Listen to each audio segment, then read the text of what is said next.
ugahita umanura urutoki ukoreshyira ku munwa wumvise uratuza akanwa kawe yego yego akafise ugahita umanura izi ngizi eshatu zigakora ku mutima ni ukumva ni ukwatuza akanwa ni ukwizera ubwo se ibyo bintu bigoye bite ariko mbabwiye naguciye mu ijambo ese baba dukurikiye bari kumva ibintu umuntu utazajyayo yaravuye i Kigali akajya muri Amerika yaravuye i Kigali akajya muri Canada ava i Kigali akajya i Muhanga azavuga ko mu ijoro byamunaniye kujyayo gute ahantu hangana na santimetero 20 kumva ukatura ukizera ukizeza umutima bikaba birangiye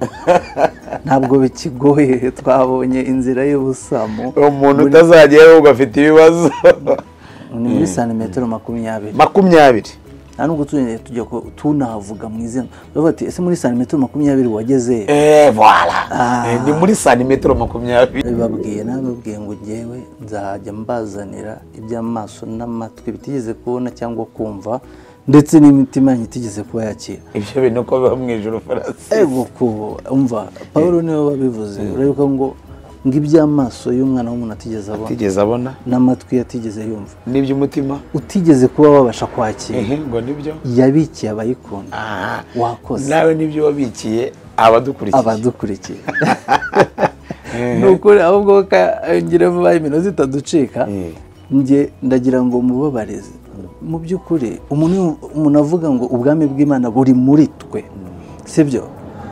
hano bunyura ukaza buriya hari umuntu umwe yatubwiye ati abantu batazajya mu bwami batazajya mu ijuru wenda duse twihuta cyane ahubwo ati bazaba bagowe ati kuko ati niba hari ahantu hafi habaho ati ni mu ijuru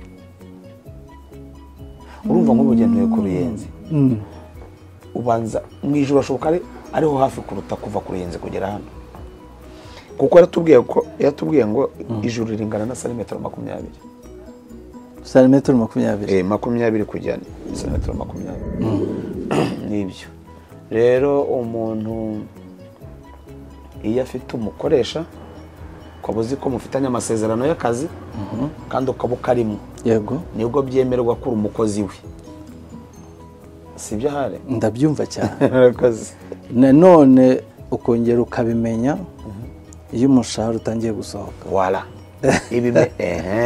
donc muri amasezerano y'akazi nyine haba harimo by'umukozi agenewe harimo n'umushahara umushahara rero utangiye kuza ibihembo by'ibyo ukora ukabibona uravuga ati koko burya ndi umukozi utangiye kuvuga ngo ibyo umukoresha yasezeranye arimo arabishyira mu bikorwa twongeye kubasuhuza kandi turabishimiye ndagira ngo mbabwire ngo shalom ese mwaramutse ese mumeze neza aka ni kakanya rero ka The Kingdom Vibe ntago ari bishyashya kuko twafashe umwanya wo kubaganiriza no kubabwira iby'aka kanya rero ntatinze ndagira ngo mbabwire ngo muri iki gitondo rwose turi kumwe n'umukozi w'Imana ariko ntago ari umukozi w'Imana usanzwe ni umukozi w'Imana ukunda Imana kandi n'Imana ikunda nagize amahirwe yo kumubona bitari rimwe bitari kabiri yo kumwumva namubahamiriza nkavuga ati numvishe Imana muri we niyo mpamvu nanjye namubazaniye ngo nukuri tuganire muri The Kingdom Vibe so ntatinze rero nagira ngo mubagezeho nawe ashobora kubibwira murakoze cyane dushimye Imana ko tubaye hano duhaye ikaze kugira ngo tuganire nitwa Jean Claude Iribanje ndi umugabo ndubatse yego umukozi w'Imana Imana ihabwe icyubahiro amen murabyiyumviye amazina ntabwo nayasubiramo n'umukozi w'Imana ibintu byose Imana isaba arabyujuje murakoze cyane ese buri Imana isaba iki mva twatangiye kuvibinga ngira ngo mwabyumvishe ubundi ngo Imana isaba iki njye nzi neza. Hari abashobora guhita bakeka ko wenda uko nambaye ikote. Ati ubwo yambaye ikoti na karavati arabyujuje ubanza ari byo avuze. Nanjye mpite ngisubiza numve ko ndi umunyeshuri mwiza. Gisubize nyine umuntu asabwa iki kugira ngo ababyujuje. Ejo hari ikiganiro twakoze n'umukozi w'Imana nawe dukorana, tuvuga ngo ngese muri Kingdom Vibe bimeze bite. Acyo koza Kingdom Vibe hari ikiganiro twari dukora cyitwa Ukuri na Francis. Noneho tubate ariko ubu ngubu ntago kiri ukuri na Francis gusa. Ubu noneho tuzi neza ko wese afite ukuri muri we uko Imana yamuhaye. Noneho muri The Kingdom Vibe nuko ngo buri muntu wese Imana yaremye afite ikimana yamushyizemo agomba kujya gitanga. Rero mwaye muvuze nanjye mitamata use nanjye nasubiza muhare. Ese ubu nasubiza ngese afite ibintu byose Imana yujuje ibintu byose Imana isaba. Uyisukibaza ati se byaba kwambara ikote mitamvuga ati ntago ari nge wagisubiza, ahubwo ubwo atari kwambara ikote se gusa wagira wahita uduhesha umugisha wo kumenya ibintu Imana isaba. Akenshi iyo ariko ntaguce mu ijambo nagira ngo nibura turagize Imana iki kiganiro kibe ikirangwa n'umwuka w'Imana. Amen. Turagushimiye Uwiteka Mana muri mu ijuru n'isi kuko uduhaye umugisha uyu mwanya kugira ngo tuganire n'abadukurikiye, kandi tuzi neza ko ibiganiro byose ijambo riratubwira ngo abubaha Imana iyo bahoraga bakaganira ibitabo byo mu ijuru byarabumburwaga. Amen. Reka ibiganiro byacu bibe ari biherekejwe na Mwuka Wera. Amen. Kugira ngo ari twebwe ubwacu ndetse n'abaduteze amatwi bazatwumva bagubwe neza ku bwabyo mu izina rya Yesu. Amen. Amen. Murakoze cyane. Nari mvuze ngo akenshi iyo tuvuze ngo umuntu ni umukozi w'Imana abantu bahita batekereza nyine muri departema y'ibyiyobokamana. Yego.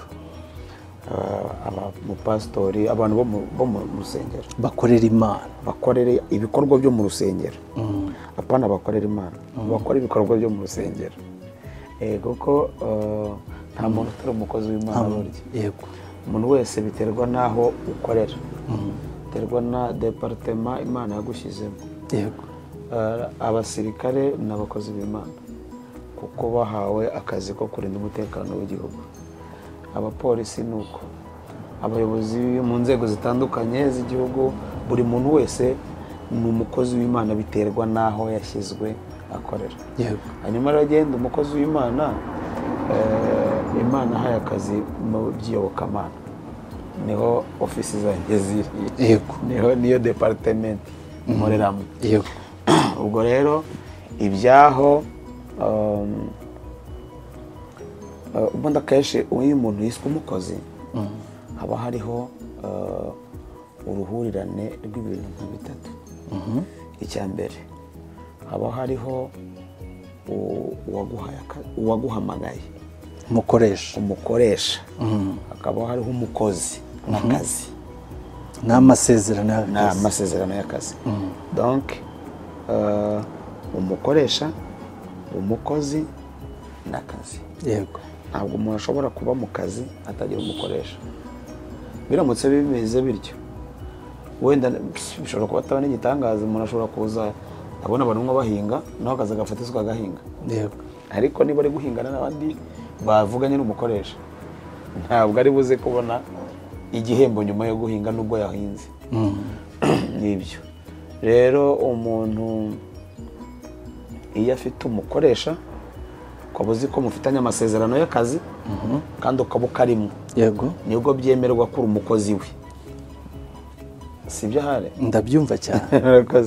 Nanone ukongera ukabimenya iyo umushahara utangiye gusohoka. Wala. Donc muri amasezerano y'akazi nyine haba harimo by'umukozi agenewe. Harimo n'umushahara. Umushahara rero utangiye kuza ibihembo by'ibyo ukora ukabibona, uravuga ati koko burya ndi umukozi. Burya ndi umukozi. Utangira kuvuga ngo ibyo umukoresha yasezeranye arimo arabishyira mu bikorwa, ari gusohoza. Ubwo rero nanjye ibyo umukoresha yasezeranyije ngenda mbibona, kandi nkabibonera mu kazi ke. Yego, murakoze cyane. Ubwo twari tukiri no kuvuga rero ngo ese kuba umukozi w'Imana, kuba wujuje iby'Imana isaba, nari navuze ngo ntaba ari ngiye ukubivuga. Ese iby'Imana kuko isaba, ngiye buriya nari mbivuze kwa ukuntu wari udusobanuriye, wadusobanuye ko uri umugabo w'umuryango, kandi ukaba uvuga ivugabutumwa, ndetse byose wari umaje kuba ko wubatse. Ijambo ry'Imana rivuga ngo uwugabura iby'Imana abe yujuje ibi n'ibi n'ibi, sibyo? Niyo mpamvu nanjye mbwira abadukurikiye, navuga ngo yujuje ibintu byose Imana isaba ku bijyanye n'izi nshingano yahawe. Nibyo nasobanuraga, ntabwo ari ukwambara ikote, ahubwo navugaga nti ni ukuvuga ngo iby'Imana isaba ku bayikorera byose amajije kubyuzuza. Hanyuma rero nari nguhaye ikaze muri The Kingdom Vibe. Murakoze cyane. Twatangiye kuvibinga. Ni ukuri. Hanyuma mu bwami bw'Imana, ese ubwami bw'Imana bukorera he? Ubwami bw'Imana? Ubwami bw'Imana bukorera muri twe. Ubwami bw'Imana bukorera muri twe. Ubu ngubu turaba tuvuga ngo ikiganiro twakise The Kingdom Vibe. Ese ubwami bw'Imana buragoye ubwo bukorera muri twe? Ubwami bwose bw'isi bugera aho buba buri. Ubwa Kristo rero cyangwa ubwami bw'Imana, yego, yabwubatse muri twe, bukorera muri twe, ariko bugakora ibikorwa bigaragara mu buryo bugaragarira amaso y'abantu. Ni ukuvuga ko iyo tuvuze ubwami, ubwami bugira ibibugize. Yesu Kristo niwe mwami twizera, twabonye, twizeye, apana twabonye, kuko ntabwo twamubonye gutya, ahubwo twaramwizeye, tumwumvise, ariko hari abamubonye, abatubanjirije bo baramubonye, bamubonye baramuduhamiriza, bamuduhamirije n'ijambo ry'Imana, turamwemera, turamwizera ko ari umwami. Ako ni n'akantu gakaze Francis. Ubwami bwose bugira amahame yabwo n'amategeko yabwo. Yego, bivuze ko kugira ngo ububemwo bisaba ko uyagenderaho. Iyo uyahushije ubwami nyine ntabwo muba mugikorana, uba warabaye ikindi. Niko n'ubwa Kristo bumeze. Yego. So ubwo rero ntabwo bufite office aha n'aha ngo tujye kubushakirayo, ahubwo buri muri twe. Niko Yesu yavuze. Ubwami bw'Imana buzaza bukaba muri twe, butubamwo, tukabwamamaza, tugakora ibikorwa byabwo mu isi. Yego. None nabibabwiye ngo ngewe nzajya mbazanira iby'amaso n'amatwi bitigeze kubona cyangwa kumva, ndetse n'imitima yanyu itigeze kuba yakira. Ibyo bintu uko biba mu ijuru Francis. Ego ko umva, Pawulo niwe wabivuze, urabona ngo iby'amaso y'umwana w'umuntu atigeze abona, n'amatwi yatigeze yumva, n'iby'umutima utigeze kuba wabasha kwakira, ngo nibyo yabikiye abayikunda. Wakoze nawe nibyo wabikiye abadukurikiye. Nukuri, ahubwo ngira vuba iminota itaducika, ndagira ngo mubabarize. Mu by'ukuri umuntu avuga ngo ubwami bw'Imana buri muri twe, sibyo? Ejo nagize n'amahirwe, ubu ngubu ni umugisha, umugabo njye mubona buri gitondo ahantu ari gutanga inyigisho za nibature iwacu ku rusengero. Ibyo ndabishima Imana. Rero ubu ngubu ni njye intumwa ya Yesu yabashe kwegera ngo ayivungurire, kuko yagize amahirwe yo kwegera kuri bya bindi. Ubwami bw'Imana rero bukorera muri twe. Ndagira ngo nkubaze, ni ikintu gikomeye. ese ubwami buza muri twe gutya mu zihe nzira, biza gute, bikura gute, bugira ubutware gute muri twe, kuko wavuze neza ko hari n'abatabugira, none bwakura gute muri twe? Ese buza gutya gusa? Ese hari ahantu umuntu akomanga akabubona? Bwinjira mu muntu gute? Wari unavuze ngo Yesu yaravuze ngo azabubashyiramo hehe? Mu mitima yabo. Ese abubashyira mu mitima yabo gute? Ubwami bw'Imana bwinjirira hano, ni ukuvuga ngo bwinjira iyo wumvise, kandi si n'ubwami bwa Kristo gusa, ubwami bwose dore bunyuza ibikorwa byabwo hano, hanyuma umuntu akabyumva, yamara kubyumva akabwemera, akaba atari ku bwami buri kuvuga neza, yego, ufite ibikorwa byiza, yego, hanyuma umuntu akabwemera mu mutima, yego, bukamwuzura,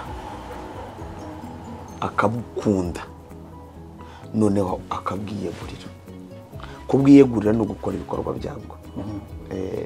Niyo mpamvu buriya ubona ubwami bwose bugerageza gukora ibintu ariko bukanigisha ababurimo, yego, kugira ngo hatazagira ibindi byinjirira aho bwanyuze bishobora kububangamira. N'ubwa Kristo nuko turumva, twamara kumva tukumva ijambo ry'Imana, twamara kuryumva tukaryemera, twamara kuryemera tukizera, hakabaho manifest cyangwa hakabaho kugaragaza ibyo twizeye, twabwumvise, twabwemeye, twabwizeye ko buhari, hanyuma tugatangira gukora ibyo kubukorera ibikorwa byabwo. Ni ukuvuga ngo nuko butwinjiramo, bunyura hano, bunyura aha, ukaza. Buriya hari umuntu umwe yatubwiye ati abantu batazajya mu bwami, batazajya mu ijuru, wenda duse twihuta cyane, ahubwo bazaba bagowe, ati kuko ati niba hari ahantu hafi habaho, ati ni mu ijuru. Urumva nk'ubugenewe ku Ruyenzi, ubanza mu ijuru ashoboka ariho hafi kuruta kuva ku Ruyenzi kugera hano, kuko yatubwiye ngo ijuru ringana na santimetero 20. Santimetero 20? 20 kujyana ku muntu. Ijambo rya mbere ni hano mu gutwi, wumvise ugahita umanura urutoki ukoreshyira ku munwa, wumvise uratuza akanwa kawe, ugahita umanura izi ngizi 3 zigakora ku mutima, ni ukumva, ni ukwatuza akanwa, ni ukwizera. Ubwo se ibyo bintu bigoye bite? Ariko mbabwiye naguciye mu ijambo, ese baba dukurikiye bari kumva ibintu, umuntu utazajyayo yaravuye i Kigali akajya muri Amerika, yaravuye i Kigali akajya muri Canada, ava i Kigali akajya i Muhanga, azavuga ko mu ijuru byamunaniye kujyayo gute? Ahantu hangana na santimetero 20, kumva, ukatura, ukizera, ukizeza umutima, bikaba birangiye. Ntabwo bikigoye, twabonye inzira y'ubusamo. Umuntu utazajyayo ugafite ibibazo ni muri santimetero 20.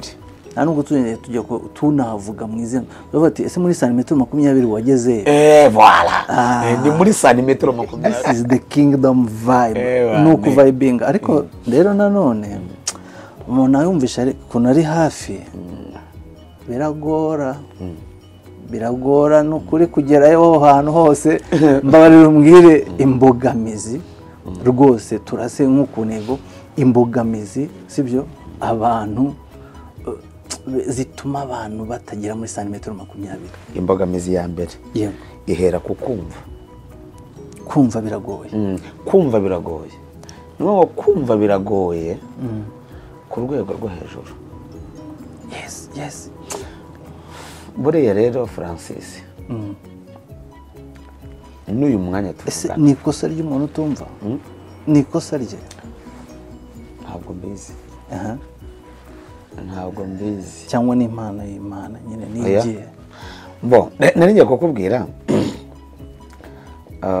ubu ntureba kandi nk'urugero rworoshye uyu mwanya turebye nka nyuma ya jenoside yego yakorewe abatutsi 1994 kugeza uyu munsi haciyeho imyaka ingahe si 31 ibaze ko ni 30 ajya muri 31 turi muri wa numwe ibaze ko ubwami buyoboye igihugu uyu munsi cyacu buracyavuga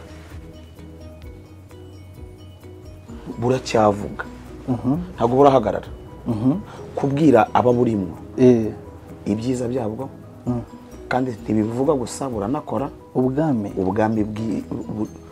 buyoboye igihugu ni ubwami se cyangwa n'ubuyobozi ubuyobozi tubyita ubuyobozi ariko ni ubwami nubwo atari umwami twabishyize muri iyo sanse ariko ni ubwami bufite umuyobozi n'abayoborwa icyo nshaka kuvuga ni ntabwo ari ubwami tugomba kwita ibintu uko biri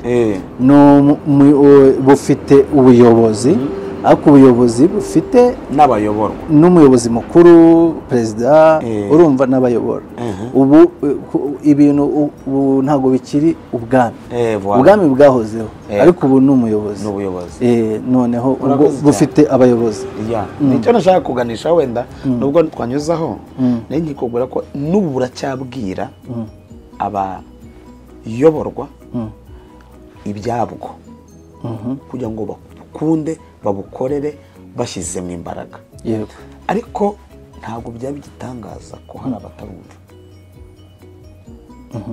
ntabwo bishobora kuba igitangaza iyo abantu batishimiye ko ari abanyarwanda sibyo cyangwa bakumva badashaka kumva gushyira hamwe kw'abanyarwanda batarabyumva urumva rero ibintu byose na bwa bwami bwa Kristo tuvuga bibanza gupfira mu kumva niho bigoranira burya umuntu wumvise neza akumva neza abazizera abazemera ariko bipfira hehe mu kumva niho hari imbogamizi niko ari wamwe twari tubonye imbogamizi ubwo ntabwo turebye kandi utumvise neza ngo akora nabi akora nabi yatura nabi donc ntabaho ubuzima bukwiriye akora uko abyumva ntabwo agendana n'abandi ntabwo akora ibyo abandi bakora aba umwopoze w'ubwami abopoze b'ubwami urabizi ko babaho cyane ni muri ubwo buryo yabyapfiriye mu kumva wenda nubwo yaba ariko dukuramo konyine twari tubonye ikintu cyatuma umuntu none tukiri aho kuba uwo muntu atumvisha nawe uzingira ngo wenda bya bindi ese umuntu yabigereranya gute na bino by'ibishuko abantu bahura nabyo sibyo bya bindi umuntu aba ari gukora byo ntabwo ari ikibazo ahubwo ikibazo ni igihe ari kumva ariko ntiyumve neza urumva ubwami bwose ubwami bwa Kristo turimo tuvuga buza bugukura mu bundi ubwami bw'umwijima ufite umwami wabwo nawe n'imikorere ye n'imbaraga hanyuma wa muntu ashobora kuba afite cya kibazo cy'imyumvire atarumva neza cyangwa agifatiriwe na bwa bwami bundi bukimufite uvuga ngo ntidushaka kukurekura wumvise ntabwo dushaka kukurekura turashaka ko ukomeza kuba umukozi wacu muri ibi n'ibi wumvise ariko gahoro gahoro ubwami bukazaganza ubwami bwa Kristo iyo bwaganje ubw'umwijima umuntu araza akayoboka ngira ngo murabyumvishe abantu mudukurikiye muri The Kingdom Vibe Francis uzi ko jewe nigeze kubaho nk'umwaka narumvise naranemeye naranizeye ariko ntaraza. Imana iguhe umugisha. Nibyo nagira ngo nsabe abadukurikiye, ni The Kingdom Vibe ibaze, ahubwo nagira ngo udufatire umwanzuro ubwira abantu ukuri uko babigenza, unaduha umusozo udusoreza uko ni gute umuntu ashobora kuba yarizeye yarumvise ariko atarageza igihe cyo kuzuzwa, urumva ngwaze amaramaze, sibyo? Rero nicyo navuga, ugahita unaduha isengesho ariko ugacira abantu ku mayange uburyo babigenza, ese bacika intege, ese ntibarase ku ntego. Tunasoza ni ukuvuga ngo icyo navuga ni uko ubwami bw'Imana iyo ubugushaka ushyiramo imbaraga zabwo, imbaraga Imana ishyiramo, umwuka wera akaza akabana nawe, Imana ikagenda ikuganiriza gahoro gahoro, umuntu akazagera igihe akemera. Nanjye nari ntanze urwo rugero, wenda ubutaha tuzabisubiraho, byambayeho, ariko igihe kiraza kugira ubwami bwa Kristo buganza muri jyewe kugeza ubwo mbohoka njya mu murongo neza. Rero nabwira buri muntu wese badukurikiye ko ubwami bw'Imana bumushaka kandi ko bumufitiye ibyiza, nubwo hari bikimubangamiye cyangwa bikimufatiriye, ariko ko niyizera Kristo hari ikigomba gukoreka. Imana ishimwe. Ntekereza ko ni The Kingdom Vibe. Nk'umuntu wabisigiwe ndabizi ko hari ijambo ushobora kwatura kuri uyu muntu uri kutwumva, sibyo? Burya ijambo ribasha kugira ubutware bwinshi iyo riherekejwe n'isengesho, sibyo? Ibyo tuvuze byose tukabibikisha mu mutima w'Imana, sibyo? Hanyuma rero icyo nemera nanjye ntizimbye mu magambo, ni uko nemera yuko ntago umukozi w'Imana uko abivuze rwose arabisobanura, aravuze ngo ushobora kwemera uyu munsi ukumva, ariko bikaza gutwara umwaka wenda utarumva. Rero wicika intege cyane rwose, ndagira ngo tumubwire ntacike intege, nawe ubirimo bigumemo, akomeze yizere, akomeze abane n'Imana, Imana izamufasha. Ibyo bintu bikimufatiriye bimurekure, sibyo? Kandi umaramaze, iyo umuntu yimenya aho ageze nibwo amenya n'icyo gukora. Muterekemo mubwete uyu munsi afata umwanzuro. Mana, mu izina rya Yesu, uyu muntu aragushaka, umutima we yamaze kuwuguha n'ibitekerezo, ariko aracyarwana intambara zikomeye n'ibimufatiriye bidashaka kumurekura. Turamusengeye ngo umurinde gucika intege, ngo yumve ko birangiye, ahubwo akomeze yizere, kuko nzi ko igihe kizagera ingoyi zimufite zikamurekura akaba uwawe burundu.